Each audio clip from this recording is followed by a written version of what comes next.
His Dark Materials. Rien qu'avec ces trois mots, vous n'imaginez pas le gargantuesque dossier que l'on vient d'ouvrir. Parce qu'His Dark Materials, ou À la croisée des mondes, puisque je sens que mon anglais ne va pas tenir la route très longtemps, est sans doute l'une des sagas de fantasy qui, avec Harry Potter ou le Seigneur des Anneaux, a le plus fait parler d'elle ces dernières années. Et entre la nouvelle trilogie de Pullman consacrée à la poussière ou encore l'adaptation en série pour novembre prochain, je pense qu'on n'est pas prêt d'avoir fini d'en entendre parler. C'est donc, en mon sens, le moment opportun pour se plonger dans ce qui fait le cœur de l'univers de Pullman, en nous intéressant à la trilogie de la croisée des mondes. Plutôt que détailler tous les points du récit, ce qui serait de toutes les façons impossible, je préfère me concentrer sur ce qui fait le succès de la trilogie, aussi bien sur le fond que sur la forme. L'occasion pour moi de faire le bilan de ces semaines de lecture, et de mettre les choses au clair avant l'arrivée de la série. Publiée entre 1995 et 2000, la trilogie de la croisée des mondes constitue sans doute l'œuvre la plus importante de l'écrivain anglais Philip Pullman. Une œuvre qui, à l'instar de celle de Tolkien ou de Rowling, n'a cessé de lui coller à la peau. En effet, si beaucoup connaissent l'existence de la trilogie, peu de gens savent que cet ancien professeur est revenu plusieurs fois à ce même univers. Une première fois en 2004 avec une suite, Lyra Oxford, maladroitement traduit en français par Lyra et les oiseaux, une deuxième fois avec un prequel, Il était une fois dans le Nord, et une troisième fois avec la trilogie de la poussière, qui est en cours d'écriture et dont les tomes devraient plus ou moins s'intercaler entre les histoires existantes. C'est l'univers d'une vie. Un univers qu'il continue, pour des raisons aussi bien personnelles qu'économiques, à densifier après toutes ces années. Dans le cadre de cette rétrospective, on va laisser de côté tous les récits qui ont été écrits ensuite pour nous concentrer sur les trois murs porteurs de l'édifice. Un édifice qui, dès ses premières fondations, a attiré autant d'adorateurs que d'individus iconoclastes. L'œuvre de Pullman a toujours entretenu un rapport amour-haine assez vif auprès de son lectorat. Il y a ceux qui l'adorent, et il y a ceux qui la détestent. C'est une œuvre qui est nettement moins consensuelle que les autres sagas de fantasy à succès, telles qu'Harry Potter ou le Seigneur des Anneaux. À tel point que quand l'œuvre tente de conquérir un plus large public, par exemple par le biais d'un film, ça se fait pas tout à fait dans la douceur. Mais tout d'abord, de quoi ça parle, la croisée des mondes ? Le premier tome commence au Jordan College, à Oxford. Nous y suivons Lyra Belagua, une jeune orpheline de 12 ans placée dans cet établissement par son oncle, Lord Asriel, qui souhaite entreprendre, malgré la forte résistance du pouvoir en place, le Magisterium, un voyage vers le nord pour découvrir l'origine de la poussière et, qui sait, trouver peut-être une passerelle vers d'autres mondes. Et là, on peut déjà noter la première spécificité de l'univers mis en place par Pullman, celle des mondes parallèles. On va donc, durant la trilogie, découvrir d'autres mondes qui fonctionnent comme des miroirs par rapport aux nôtres et y suivre nos personnages principaux. Ce concept est non seulement d'une infinie richesse, mais il permet également de monter les enjeux puisqu'en cas de problème, c'est bien tous les mondes qui sont directement exposés. Là où Pullman se montre original, c'est qu'il ne fait pas commencer le récit dans notre propre monde, chose que ne pourra s'empêcher de faire le film d'ailleurs. On commence par une réalité sensiblement différente à la nôtre, mais malgré tout assez proche, ce qui rend l'exploration à la fois familière et étrange. En particulier lorsqu'on découvre certaines règles, notamment celle du démon. Et le principe du démon, qui s'écrit comme ceci dans les livres, est le concept le plus fort que Pullman va mettre en jeu dans son univers. Dans le monde de Lyra, tous les humains naissent avec un animal parlant, dit démon, qui les accompagne tout au long de leur vie et avec lequel ils peuvent dialoguer. The demon is the invention, I think, that most people remember and were affected by in His Dark Materials. And of course, the demon is a device that's very useful for the storyteller, because you can have a character saying one thing, but their demon doing something quite different that contradicts it. You know, or when the character is alone, instead of saying what they're thinking, you can have them actually talking to their demon and having a dialogue, a conversation, which is again much easier to write. Pullman va entourer ce concept de règles très précises. Le démon peut changer de forme jusqu'à l'adolescence, le démon ne peut pas s'éloigner de son porteur, toucher le démon d'un autre est un acte tabou, pour pouvoir les explorer, voire les briser tout au long du récit. Ce qui est génial avec les démons, c'est qu'ils permettent aussi bien de faire avancer l'intrigue que définir de manière subtile la psychologie des personnages. On notera par exemple que, sauf si le personnage est homosexuel, les démons sont du sexe opposé de celui de leur gardien, renvoyant ainsi au mythe développé par Platon de notre moitié perdue, moitié qui, chez Pullman, sert de guide vers le chemin de la sagesse. Mais les démons se montrent également très révélateurs de notre personnalité, Prenons par exemple le cas de Madame Coulter, personnage que l'on croise un peu plus loin dans le récit et qui recueille Lyra, et dont le démon est un singe au pelage doré. Là où Marisa Coulter est une femme charmante qui soigne les apparences, son démon est nettement plus violent et effrayant. En plus de devenir une vraie menace durant le récit, je vous jure, ce singe va vraiment vous foutre les boules, ce traitement de l'autre moitié en dit long sur le véritable caractère de Madame Coulter. Et puisqu'on en est à parler de Madame Coulter, faisons un petit détour par les personnages. Et tout d'abord, 2 remarques. La première, c'est que pour une épopée de plus de 1000 pages, eh bien au final, il n'y en a pas tant que ça des personnages. Et la deuxième, c'est que les personnages de Pullman pètent la classe. Rien qu'avec les noms, Lord Asriel. Vous sentez qu'il y a quelque chose de grand qui précède et accompagne ce personnage. Jorek Byrnison, la consonance semble en dire long également sur ce personnage. Et ils sont presque tous comme ça, entourés d'une aura, ce qui fait qu'on se souvient d'eux, et on a plaisir ou horreur, en fonction du camp auquel ils appartiennent, à les retrouver. Et c'est intéressant qu'il arrive à ce point à iconiser ces personnages, qui sont parfois très absents dans le récit. Si on prend Lord Asriel par exemple, allez, sur les 1000 pages de la trilogie, il est là quoi ? 100 pages 200 pages maxi. Et je ne vais pas vous gâcher les arcs de chacun des personnages, mais ils sont, le duo Coulter-Asriel en tête, traités avec énormément de subtilité. Pullman va à plusieurs reprises, et sans que ce soit grossier, nous rendre ces personnages plus troubles et ambigus qu'en apparence. Et ce, même si ce sont les personnages principaux du récit. Personnages principaux qui, eux, concernent des enfants, Lyra et son ami Roger, puis Will à partir du tome 2, dont le traitement n'a pas forcément plu à tout le monde. Parmi les critiques que l'on entend souvent sur la trilogie, on dit souvent que nos protagonistes enfants, en particulier Lyra, sont insupportables. Et c'est vrai que Lyra a un caractère bien trempé, et elle fait souvent des erreurs qui impactent directement le récit. D'autant plus que l'un de ses traits de personnalité qui est le plus développé, c'est sa capacité à mentir. En ce sens, elle peut être un peu pénible à la lecture, et certaines de ses réactions peuvent nous sembler excessives. Pour ma part, c'est vrai que j'ai des exemples qui vont dans ce sens pour le premier tome et le début du deuxième. Peut-être que c'est le but.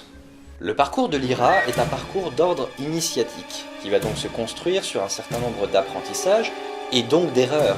Gardons quand même à l'esprit que Lyra a 12 ans au moment du récit. Imaginez les responsabilités qu'a cet enfant à cet âge. Alors, je devance, mais alors la réaction exagérée à la fin du tome 3 ne veut pas dire que le parcours d'apprentissage n'a pas été effectué. C'est juste que contrairement à d'autres sagas, la résolution de la Croisée des Mondes se joue sur un dilemme partagé entre la sagesse et les émotions, ce qui aura forcément des répercussions sur notre héroïne. Je vous accorde néanmoins qu'on a quelques problèmes de traitement pour le personnage de Lyra, mais ça, on va le garder pour la partie 2. Et avant de passer à la suite, je salue également le fait, assez rare voire unique, de nous proposer une héroïne dans une grande saga de littérature jeunesse. Alors oui, il y a Hunger Games, mais dans Hunger Games, elle est pratiquement majeure. C'est pas tout à fait pareil. Mais si on suit des enfants, on peut quand même se poser la question de l'âge minimum auquel on peut commencer à lire La Croisée des Mondes. Et c'est ce que beaucoup de critiques reprocheront à Pullman, de déguiser ainsi dans un récit jeunesse une histoire qui, elle, ne s'adresse pas prioritairement aux enfants. Et pour développer cet argumentaire, il s'appuie sur 3 points précis. Et pour le premier, on peut pas vraiment leur donner tort, oui, la saga de La Croisée des Mondes est une saga violente et glauque. C'est assez surprenant qu'une saga de littérature qui se vend comme jeunesse manage aussi peu son jeune public sur ce point. Oui, parce que quand je parle de violence, c'est quand même assez poussé. À tel point qu'on trouve l'adaptation édulcorée, et ce même si on y voit une mâchoire arrachée. En réalité, il y a 2 types de violence dans la saga. Une première violence qui décrit littéralement des péripéties sanglantes et ou effrayantes, en particulier dans le tome 2, si vous l'avez lu, vous savez de quoi je parle. Et il y a une autre violence d'ordre plus littéraire. Sans vous dévoiler ce que c'est, on parle à un moment d'intercision, une violence que l'on ne peut pas se représenter, mais on sait malgré tout par la description que c'est un acte parfaitement horrible et inhumain. On a également reproché à la trilogie certains passages qui traitent frontalement la sexualité, au point que ceux-ci soient censurés dans la version américaine. Sérieux ? Je veux dire, il y a un passage un peu érotique à la fin du tome 3, et à la rigueur le personnage de Coulter qui peut être un peu sensuel, mais alors, waouh, il n'y a pas de quoi crier au scandale quand même. Après, Kiriko et la sorcière est interdit aux moins de 18 ans aux États-Unis. Oui, là-bas, les massacres à armes à feu dans les fictions, ça passe sans problème. Mais alors une poitrine nue, mon Dieu, quelle horreur. Ouais, c'est un autre délire, les États-Unis. En fait, ce qui pose vraiment problème avec la question de la sexualité, c'est qu'elle est liée au point suivant, c'est-à-dire les positions religieuses de Philip Pullman. Alors, j'avais été prévenu avant ma lecture que la trilogie de Pullman était considérée comme une œuvre anti-religieuse. Et c'est vrai que Pullman semble avoir quelques comptes à régler avec la religion. The conflict between an authority that says you shall do this because it is the will of God, and people who say I can't perceive the will of God because I'm not sure there is a God and therefore I'm going to do what I want to do. Ce qui m'a le plus surpris, c'est qu'il cite et dénonce directement l'Église et ses serviteurs dans le récit. Mais il s'arrête pas là, puisque l'une des thématiques principales de la trilogie est la remise en question du royaume céleste, et donc de Dieu. Plusieurs discours sur la religion assez corrosifs sortent de la bouche des protagonistes, et on a même un personnage essentiel à l'intrigue qui raconte avoir quitté la religion pour pouvoir s'épanouir. Cette attaque en règle des systèmes religieux donne même lieu à des concepts savoureux, comme ces intermédiaires qui craignent d'être hérétiques s'ils rapportent les vrais gestes des personnages principaux, ou encore mon préféré, l'absolution préventive, ou comment prier toute ta vie pour excuser le meurtre que tu comptes commettre ensuite. Et pourtant, le récit de Pullman est constamment balisé par des références bibliques et spirituelles, comme si la critique n'était pas juste totalement gratuite. Et c'est le cas. Mais si on veut aller plus loin, eh bien, je vais être obligé de spoiler les éléments principaux du récit.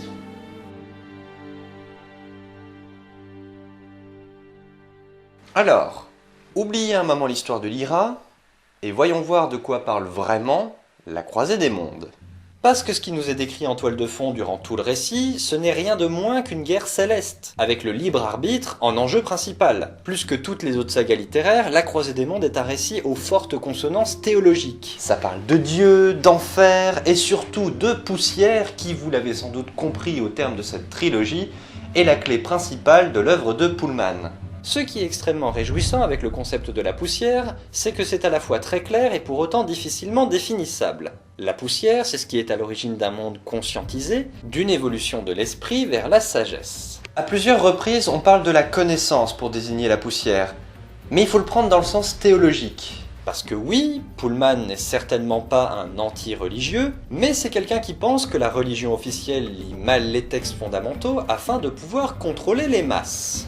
Pullman va donc relire à sa façon les principaux textes religieux pour les réinterpréter selon sa vision. Mais on l'a vu, il ne s'attaque pas uniquement aux agents de la religion, mais bien directement à Dieu. On aurait très bien pu imaginer un récit avec une église inquisitrice, mais malgré tout un pouvoir spirituel juste. Mais Pullman préfère se montrer plus original et propose une deuxième idée qui complexifie énormément le récit et ses messages. Mais pour bien pouvoir la saisir, on va être obligé de faire un petit détour par la source d'inspiration principale de l'œuvre de Pullman, Le Paradis perdu de John Milton. Publié en 1667, Le Paradis perdu est un poème épique qui a énormément inspiré Pullman, au point que ce soit dans ce livre qu'il tire le titre de son épopée, His Dark Materials. Le Paradis perdu raconte entre autres un épisode très célèbre de la religion chrétienne, la révolte des anges rebelles. Dans cet épisode, plusieurs anges menés par un certain Lucifer décident de se rebeller contre Dieu et donnent ainsi lieu à une grande bataille divine. Bataille qui se solde par la défaite et la damnation de Lucifer,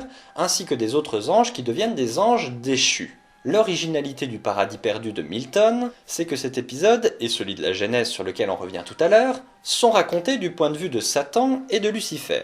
C'est donc une lecture qui peut sembler très étrange puisqu'on y suit le mauvais camp. Pullman, quant à lui, va se montrer encore plus tordu que Milton, en partant du principe que oui, il y a bien eu une bataille dans les cieux, mais que c'est le mauvais camp qui a gagné. L'autorité céleste, qui est en place dans la Croisée des Mondes, souhaite restreindre les libertés des hommes, et on a donc raison de suivre les anges rebelles dans leur combat contre Dieu. Et c'est ce point qui est à l'origine des crispations et des incompréhensions d'un certain nombre de groupes religieux.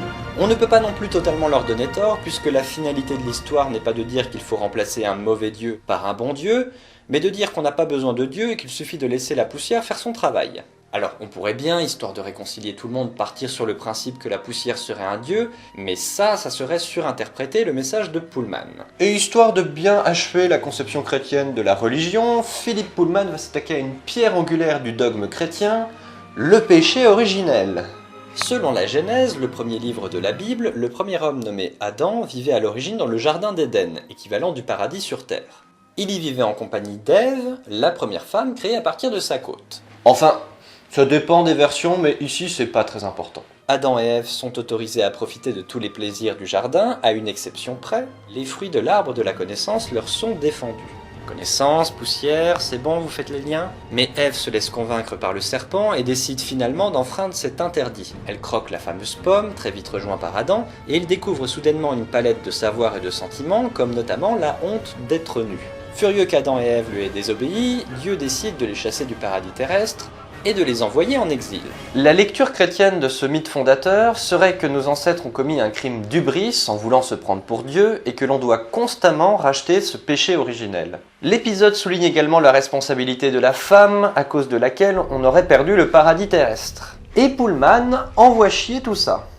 Toute la fin du tome 3 est une relecture inversée de la Genèse, puisque l'idée de dire qu'on a eu raison de croquer le fruit défendu. Lyra est constamment décrite comme étant la nouvelle Ève, et c'est Mary Mallon qui tient le rôle du serpent. Quant au langoureux baiser de Will et Lyra, il repose sur une interprétation très précise de la Genèse, celle qui voudrait que la consommation du fruit défendu soit une image pour parler d'un acte sexuel. Pullman propose donc sa Genèse en disant que non, le désir de connaissance et le désir amoureux ne sont pas des péchés mais bien des éléments qui nous font grandir. Et c'est très surprenant, moi jusqu'à présent je connaissais personne qui avait poussé l'exercice aussi loin. Il y avait bien eu des cas très provoques comme certains poèmes de Baudelaire, mais il n'y avait pas eu cette même envie de construire quelque chose d'important derrière. Et il y en a plein d'autres. J'ai pas vraiment le temps de continuer, mais c'est également le même principe pour l'épisode des Enfers, qui lui est une relecture de l'épisode du Christ au limbe, un épisode qui se passe après la résurrection et qui a connu une forte postérité visuelle. En réorganisant ainsi les récits théologiques, Pullman construit sa République des cieux, non sans un certain nombre de sacrifices qui sont sans doute à l'origine de votre traumatisme de fin de lecture. Mais au-delà de cette séparation, la trilogie de Pullman se termine sur un classique, il faut cultiver son propre jardin. Le personnage principal revient changé sur son point de départ, avec la ferme intention de modifier le monde qui l'entoure, au vu de ce qu'il a appris durant tout le récit. Tout ça pour vous dire que le projet de Pullman est ambitieux, très original, avec un message fort, et que tout ça, c'est pas forcément très facile à retranscrire dans un texte narratif.